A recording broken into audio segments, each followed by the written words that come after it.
Here's a simple operating procedure for the Hydrobox. Wheel the Hydrobox over to the area that you're going to be working, preferably on a level surface. Now hook up your water, and the first time you use the system, you'll need to purge out any air that may be still in the system. We've already done that, so we don't need to do this for long.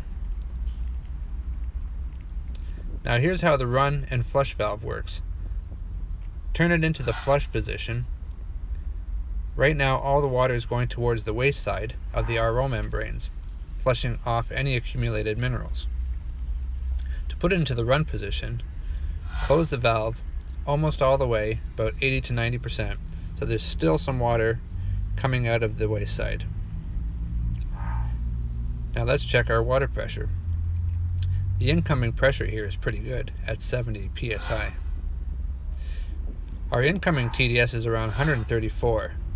Now running the system in just the RO membranes alone, we were able to bring that TDS down, well, let's switch it over to the out position, down to about 8 TDS. Perfectly fine for cleaning windows. It'll actually get down to about 7.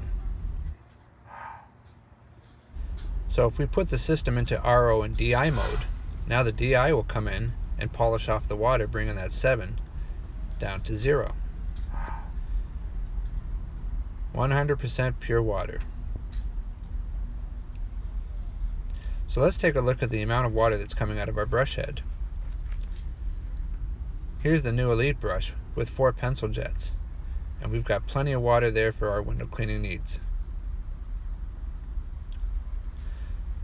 So now on to the shutdown procedure. We'll want to put it into flush mode for about a minute or two. Get rid of a lot of that accumulated minerals that's on the RO membranes. And then we can turn that valve 100% off.